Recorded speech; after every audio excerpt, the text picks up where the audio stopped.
Bonjour à toutes et à tous mes petits crabes. Aujourd'hui on va parler d'une série phare sur Netflix et qui est actuellement dans le top 10 des séries les plus visionnées en France. Il s'agit de Arcane basée sur le jeu vidéo League of Legends. Dans cette vidéo je ne vais pas vous parler de l'histoire de la série, d'anecdotes ou des différences entre le jeu d'origine et la série. Je vais surtout me baser sur la potentielle relation entre Vi et Caitlyn. Une relation qui fait beaucoup parler d'elle en bien tout comme mal.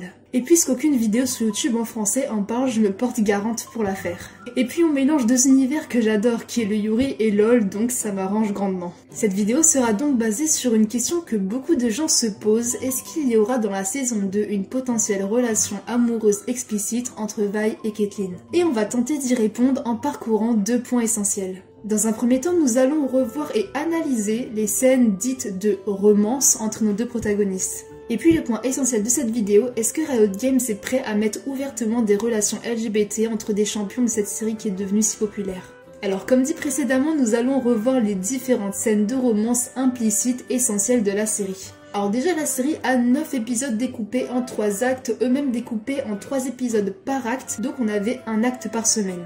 Le premier acte nous raconte juste l'enfance entre Jinx et Vi, donc il n'y a rien à analyser. L'acte 2 est déjà bien plus riche. Leur première rencontre se passe à la fin de l'épisode 4, en prison. Super le romantisme. Kate fait sortir Vi de sa cellule et partent ensemble pour enquêter sur Silco. À l'épisode 5, dans le sorte de bordel, nous avons l'une des scènes qui a fait le plus parler d'elle, le fameux... T'es canon, Cupcake.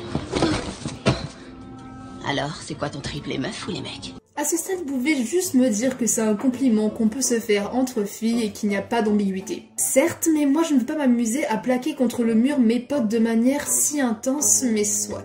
Cette scène est plutôt importante car déjà Vi reconnaît le fait qu'elle trouve Caitlyn, qui est, je vous rappelle, à ce stade une inconnue, sexy à ses yeux. Mais surtout, la question de si elle préfère les hommes ou les femmes est assez surprenante, car souvent ce sont plutôt les personnes LGBT qui vont poser ce genre de questions. Car pour les hétéros c'est une norme d'aimer le sexe opposé, c'est une évidence, donc on va pas demander la préférence des autres si on l'est. Bien évidemment qu'un hétéro peut poser la question, mais c'est plus fréquent chez les LGBT. Ce qui est marrant, c'est que Caitlyn ne semble pas savoir quoi répondre, car peut-être oui, elle est prise au dépourvu, mais cette hésitation me fait beaucoup penser plutôt que Caitlyn, oui, pourrait peut-être avoir des sentiments pour des femmes, mais vu que Vi est encore qu'une inconnue à ses yeux, elle n'ose pas répondre à une question si privée. Mais bon, on voit plus tard que Caitlyn est en train de parler avec une dame qui semble la courtiser, et désolé, mais ce genre de regard-là veut tout dire. Et me dites pas que c'est un regard d'admiration, hein. Donc déjà, avec seulement ces deux scènes-là, on peut supposer que Vi et Caitlyn peuvent bien avoir une attirance pour les femmes. Et puis toujours dans le même épisode, nous avons l'origine et la raison de pourquoi le surnom Cupcake. Tu m'aides à me relever, Cupcake. Mais t'es si douce. Comme un cupcake. Pour moi, c'est très clairement une phrase de drague, car perso, moi je ne dis pas à mes potes qu'elles sont douces, surtout que pour moi, ce mot douce me fait beaucoup penser à la saveur d'un cupcake, qui fait donc référence à son goût sucré. Mais surtout la façon dont elle le dit est de manière si séductrice et aussi douce, que pour moi ce n'est pas une coïncidence. À l'épisode 6, il y a aussi un moment qui a fait beaucoup parler de lui. Ça va aller, je suis là. Vous allez me dire qu'elle essaie de la soutenir, la faire reprendre ses esprits, ok, mais pas besoin de s'approcher aussi près, mais surtout, pas besoin de regarder les lèvres de la personne. Car oui, si vous regardez au ralenti, avant juste qu'elle cligne des yeux, ses yeux regardent pendant un très court instant ses lèvres. Quand tu regardes les lèvres de quelqu'un, c'est pour quelle raison en général ? En tout cas, je pense pas que c'est pour vérifier la santé de quelqu'un, hein. Surtout que c'est de l'animation, donc chaque mouvement a été minutieusement fait. Surtout que juste après, Caitlyn semble assez confuse et se retire comme si elle se privait de quelque chose. À l'épisode 7, quand Caitlyn et Vi se font capturer et que Vi est emmenée loin d'elle, dès qu'elle est à même de parler, la première chose qu'elle va demander c'est... Qu'avez-vous fait à Vi? Elle ne se préoccupe même pas d'elle, de savoir où elle est, pourquoi elle est là, elle veut juste savoir si Vi est en sécurité. Et même elle se sentira assez embarrassée après avoir été aussi inquiète pour rien. Un peu plus tard dans l'épisode, au moment où elles doivent se quitter, elles pensent se faire un câlin d'adieu et ça a l'air d'être déchirante pour les deux. Mais le moment qui m'a le plus interpellée, c'est que Vi lui caresse la joue de manière très affectueuse. Oui, ça peut être juste vu comme une marque d'affection, mais pour moi c'est bien plus profond. Juste après quelques minutes, Vi voit qu'il y a un problème à l'autre bout du pont et s'inquiète directement pour Caitlyn.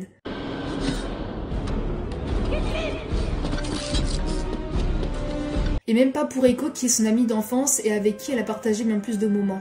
Concernant l'épisode 8, la scène où les parents de Caitlin trouvent Vi et leur fille dans la chambre m'a fait beaucoup penser aux parents un peu homophobes. Vous savez, ceux qui ne veulent pas vraiment admettre que leur fille puisse aimer les femmes, surtout vu comment la mère de Caitlin réagit quand elle part de Vi.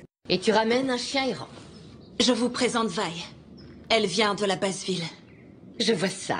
Certes, ce sont des bourges, et Vi est une sorte de délinquant pour eux, mais c'est surtout le terme ami qui est bizarre, car la mère, c'est comme si elle avait compris qu'il y avait un truc entre les deux, et qu'elle l'a remarqué, mais qu'elle préfère dire ami pour se rassurer. Toi et ton ami, vous vous adresserez au conseil vous-même. Plus tard, on retrouve Vi et Caitlin sur un lit en train de s'échanger leurs souvenirs d'enfance très intimes, et Caitlin caresse de manière très tendre le visage de Vi. Vous allez me dire que c'est pour la réconforter, je ne caresse pas le visage de mes potes de cette manière-là, et surtout, regardez le visage de Vi. J'ai vu sur les réseaux que beaucoup de partisans de ce chip-là pensent qu'après cette scène, elles se soient embrassées, mais que juste cette scène a été coupée. Bon, ça on ne saura jamais. Toujours dans le même épisode, quand Caitlin et Vi se retrouvent sous la pluie, Vi décide de rentrer à Zone et Caitlin, pour la faire rester, lui dit « Et nous deux alors ?» L'eau et l'huile, ça se mélange pas. Désolée, mais pour moi c'est tellement explicite, en mode mais nous deux alors, notre relation, tu la fous en l'air, tu t'en fous de ce qu'on ressent l'une pour l'autre? Et Vi va tout simplement lui répondre qu'elles sont comme l'eau et l'huile. Et d'ailleurs, cet épisode s'appelle L'eau et l'huile. Et surtout, le plus important pour moi, c'est le « oublie-moi » à la fin. Et ensuite, oublie-moi. D'accord. Car je pense que c'est plus facile d'oublier des brèves amitiés, mais c'est bien plus difficile d'oublier quelqu'un qu'on aime. Et vers la fin de l'épisode, quand Caitlin prend une douche, elle repense à Vi et se refait la scène dans sa tête où elle s'en va. Peut-être qu'elle pense à ses sentiments qu'elle aurait pu lui annoncer pour la faire rester, qui sait. Mais ce qui m'a vraiment poussé à mettre ce point-là, c'est qu'elle pense à Vi sous la douche. Donc quand elle est nue. Je ne sais pas pour vous, mais moi je ne pense pas à mes potes quand je suis en train de prendre un bain. Et le dernier épisode, quand Jinx parle de Caitlin à Vi, elle la qualifie comme sa petite amie. J'ai rendu visite à ta petite copine ce matin. Quoi? Qu'est-ce que t'as fait? Donc même elle a remarqué la sorte de romance entre sa sœur et la pacifieuse. Beaucoup pensent que c'est juste de l'ironie, mais je pense pas, car Jinx voit vraiment Caitlin comme une personne qui peut la séparer de sa sœur. Et quoi de mieux qu'un amoureux pour rompre ce lien-là si fort? Et quand Jinx ouvre le couvercle, Vi a un bref flash de Caitlin qui la caresse. Pourquoi ce moment précis à votre avis? On sait que Vi est prête à tout pour sa sœur et retrouver leur complicité qu'elles avaient quand elles étaient enfants. Et quand Jinx lui demande entre guillemets de prouver son amour de sœur pour elle et de tuer Caitlin, elle refuse. Fais-la disparaître, je t'en prie. Fais-lui son affaire. Et tu pourras retrouver Powder. Non, je peux pas. Et donc elle était prête à tout sacrifier. Donc oui, je sais, vous allez me dire, mais c'est compliqué de tuer une amie, sauf que je vous rappelle que Vi et Caitlin ne se connaissent que depuis très peu de temps. Ça fait même pas une semaine, ça fait juste quelques jours.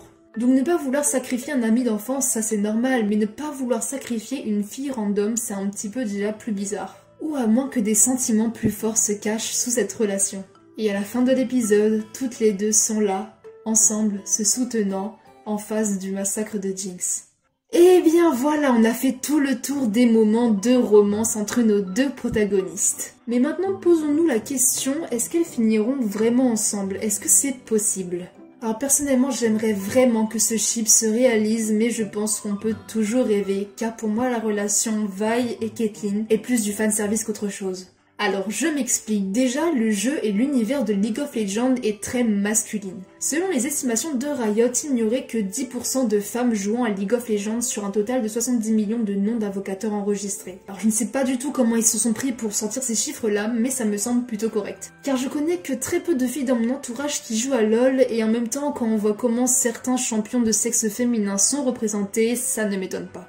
Mais vous allez me demander quel est le rapport entre la communauté masculine de LoL et la relation dont on parle. Eh bien, parce qu'on retombe dans le cliché que deux femmes ensemble, ça excite les mecs, et on va pas non plus se le cacher, l'homosexualité féminine, en général, est bien plus acceptée que l'homosexualité masculine. Mais ça reste quand même assez mal vu de manière générale malgré que ce soit décriminalisé. Si Arcane avait joué sur une ambiguïté entre Jayce et Victor, vous aurez pu voir que cela aurait été bien moins accepté. Et puisque je pense qu'il y a plus d'hommes qui jouent à League of Legends, bien évidemment il y a plus d'hommes qui vont regarder la série. Mais comme dit précédemment, pour moi c'est plus du fanservice, car la communauté de LoL est assez machiste et homophobe. Il n'y a qu'à voir à la sortie du champion Neeko, qui est actuellement d'ailleurs le seul champion officiellement et ouvertement homosexuel. Apparemment il y a aussi Varius, mais c'est un peu plus compliqué que ça.